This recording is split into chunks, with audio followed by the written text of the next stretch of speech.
Hizbullaan daangaarratti loltoota Israa'el haleeluun barbadeessuu beeksiseem. Waraanni Israa'el gama isaatiin lola ulfaataa daangaa Libaanos irratti kaleessaa fi har'a gaggeeffamaa jiruun loltoonni isaa haleelamuun madaa'uu isaanii foomsee jira. Bakka bu'aa Hasan Nasrallaanii ta'a jedhamee kan eegamu ajjechaan Hashim Safiyuddin irratti raawwatame jedhamu dhagaan dhabamuu hordofuun shakkii keessa galee jira. Balana isaa qindeeffannee jirra. Turtiin keessan eega xumuraatti nu faana ta'u. Netanyahuun Libaanos akka gazzaa macca'uu dandeessi jechuun akeekkachiisan. Hizbullaan guyyoota sadiif walitti fufiinsaan ulaa galaanaa Israa'el kan taate magaalaa Haifaam haleeluu beeksisee lammiileen Itoophiyaa Libaanos keessa jiraatan yaaddoo nageenya hamaa keessa jiraachuu beeksisanii jiru. Dhaamsa jabaa lammiilee keenya qabannee jirra. Qophii keenya like gochuun jalqabaan affeerra keenya yeroo maraatiin yoo yaashamaar kafuun kabajamtoota dhaggeeffattoota keenya kun Oromiyaa 24 Newsdha. Odeeffannoolee wayitaawaa golee addunyaa kan ba'aa giddu galeessaa dabalatee kan gaafa Afrikaa bal'inaan qindeessinee kan isin biraan geenyu ta'a.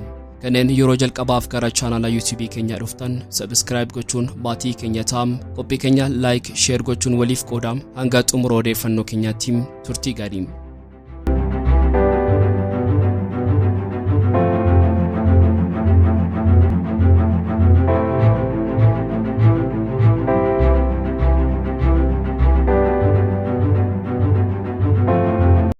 Hizbullaan daangaa irratti loltoota Israa'el haleeluun barbadeessuu beeksisee waraanni Israa'el gama isaatiin lola ulfaataa daangaa Libaanos irratti kaleessaa fi har'a gaggeeffamaa jiruun loltoonni isaa haleelamuun madaa'uu isaanii foomsee jira.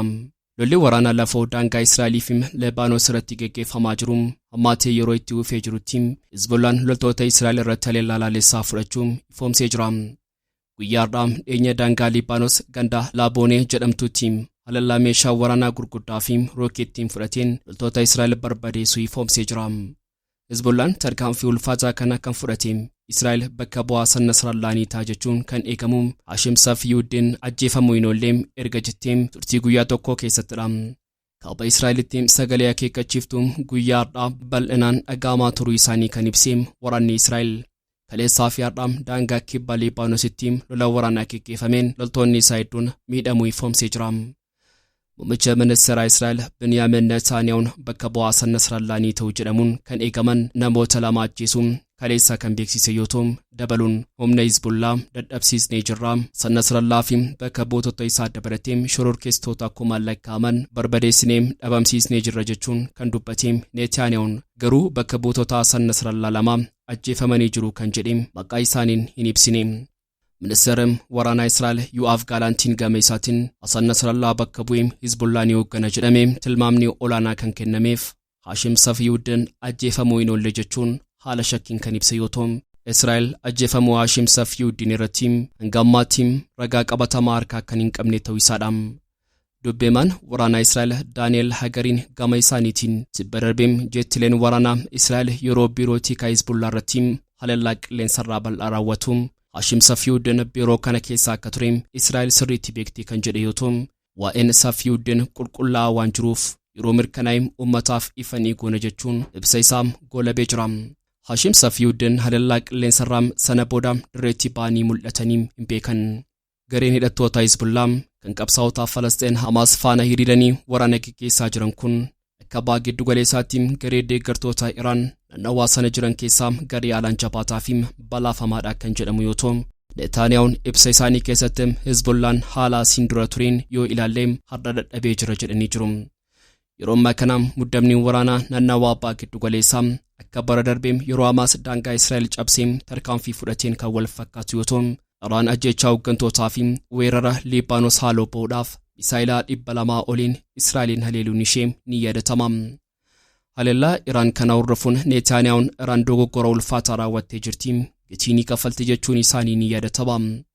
Netanyahuun harki Israa'el dheeraadhaan golee Iraan keessaa bakka inni qaqqabuu hin dandeenye hin jiru jechuun masaanuu isaanii Iraanin sodaachisuuf yaadanii turan.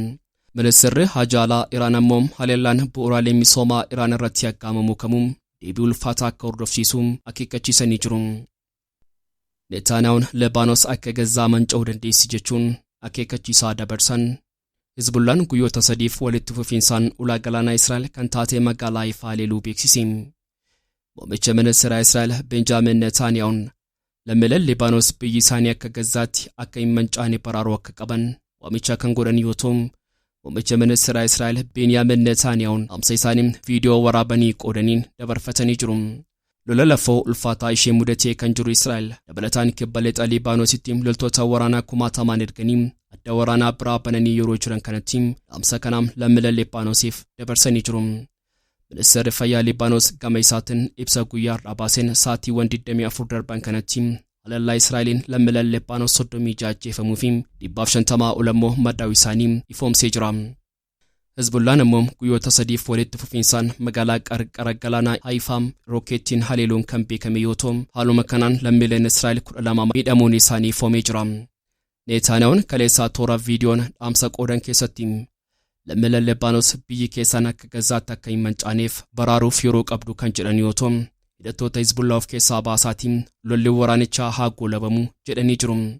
Dhaabbanni mootummoota gamtoomanii gama isaatiin lolli waraanaa Israa'elii fi Hezbollah lammiileen Libaanos miliyoona 1.2 qe'ee isaan irraa buqqisee akka dhaabbatu jechuun waamicha kan godhe yoo ta'u lola waraanichaan lafi qonnaa hektaara 1000 lakkaa'amu manca'uu isaanii kan ibsee sagantaan nyaataa addunyaa Libaanos dheenyatti deeggarsa nyaataa eeggachuun ishee waan oolu miti jedhee jira. Lammiileen Itoophiyaa Libaanos keessa jiraatan yaaddoo nageenya hamaa keessaa jiraachuu beeksisan. Waraana Israa'el Libaanos irratti gaggeessaa jiru hordofee yaaddoo nageenyaa dabalaa dhufuun Itoophiyaanonni himan. Haleellaa jalqabaa onkololeessaa 2023 Hamaas Israa'el irratti banee hordofuun waraanni Israa'elii fi hidhattoota Hezbollah gidduutti eegalee hammaachaa dhufee jira. Haleellaa qaamolee lamaan gidduutti taasifamaa jiruun jiraattonni Libaanosii fi godaantonni Itoophiyaa achitti argaman yaaddoo nageenyaa ulfaataa keessatti argamu. Hundeessitoo fi daayirektara dhaabbata miti mootummaa godaantonni nuti walii keenyaaf jedhu Baanchi Yimar yaaddoo nageenyaa jiru hammaataa ta'uu himtee jirti. Haleellaan amma guyyaa guyyaan mudachaa jira. Halkan hundumaa keessumaa naannoo halkan qixxeetti haleellaan boombii qilleensarraan raawwatamaa jira jetti. Kana malees akeekkachiifni iddoo jiran gadhiisanii akka baqataniif godaantotaaf kennamuu gahaa akka hin taane kan himte. Qacartoonni isaanii dhiisanii biraa waan deemaniif godaantonni Itoophiyaa hedduu da'oo malee hafuu akeekkachiifni akka baqataniif kennamu daqiiqaa 20 hanga 40 qofa waan ta'eef godaantonni hedduu miliquuf ni rakkatu. Qacartoonni tokko tokko hojjettootatti balbala cufanii biyyaa baaniiru jetti. Iddoowwan godaantonni Itoophiyaa hedduminaan jiraatan Sabraam, Daayee fi Hadaat haleellaa kanaan daran hubamanii jiru. Ittaantuu daayirektara godaantonni nuti walii keenyaaf kan taate himuun gama isheetiin iddoon godaantonni kireeffatanii jiraatan iddoo loltoonni Hezbollah itti argamanitti dhiyoo waan ta'aniif haleellaan irratti gaggeeffamaa jiraachuu himti. Baasiin jireenyaa gadi aanaa waan ta'eef Itoophiyaanonni iddoo kana filatu jechuun iddoon isaanii waraqaa eeyyamaa jireenyaa gahaa waan hin qabneef poolisii jalaa miliqanii akka jiraatan dubbatti. Haa ta'u malee Itoophiyaanonni kunneen yeroo ammaa kana sodaa haleellaa qilleensarraatiin kan ka'e yaaddoo keessa jiru. Itoophiyaanonni hedduu mana hiriyoota isaaniitti baqatanii argamu. Haleellaa waraanaa kana jalaa miliquuf jecha 5 fi 6 ta'anii iddoo tokko jiraatu jechuun dabaltee ibsitee jirti. Godaantonni tokko tokko karaarra kan jiraatan yoo ta'u irra caalaan isaanii immoo iddoo yeroodhaaf itti deeffatanitti baqatanii akka argaman himtee jirti. Onkololeessaa 2023 keessaa waraanni erga eegalee kaasee jiraattonni daangaa Libaanosii fi Israa'el irratti argaman 150 ta'an qe'ee isaaniitiin buqqa'anii jiru. Itoophiyaanota dabalatee namoonni sanada eeyyamaa jireenyaa akka hin qabne rakkoodhaaf saaxilamaniiru. Itoophiyaanotaaf gargaarsi waan hin kennamneef rakkoo hammaataa keessa jiraachuu baanchiin ni dubbatti. Gargaarsa adoo fi gargaarsi gosa biroo lammiilee Libaanosiif dursii kan kennamu ta'uu baanchii fi himmuun himanii jiru. Manneen amantaa hedduun godaantotaaf banaa turan yeroo ammaa lammiilee biyyattii qofa tajaajilaa jiraachuu dabaluun himanii jiru. Gargaarsa adoo fi kan biroo godaantotaaf akka hin kennamne himanii jiru. Akka baanchiin jeeteetti godaantonni manneen barnootaa keessatti buufatanii argaman keessaas baafamaa jiraachuu eeruun yookiin jiruu rakkisaa ta'uu himtee jirti. Mootummaan Itoophiyaa lammiilee Libaanositti rakkachaa jiran baasuu eegaleera. Yeroo jalqabaatiif lammiilee 50 ta'an gara biyyaa deebisuu ifoomseera. Akkasumas qoonsilli Itoophiyaa Libaanositti argamu godaantotaaf da'oo kennaa jiraachuu baanchiin eertee jirti. Itoophiyaanonni Libaanosii deebifamanii lakkoofsaan 51 ta'an aangoota ministeera dhimma alaatiin buufata xiyyaaraa Booleetti simatamuun ni yaadatama. Lammiilee afaan deebisuuf hojjechaa jiraachuus ministeerichi ibsee jira. Egaan kabajamtoota dhaggeeffattoota keenyaa odeeffannoolee wayitaawaa nuti sa'aatii kanaaf qabannee dhiyaannee asumarratti goolabama. Kanneen chaanala YouTube keenyaa faaraa taatan subscribe gochuun maatii keenya ta'aa qophii keenya like share gochuun waliif qoodaam hanga xumuraatti waan nu faana turtaniif galatooma.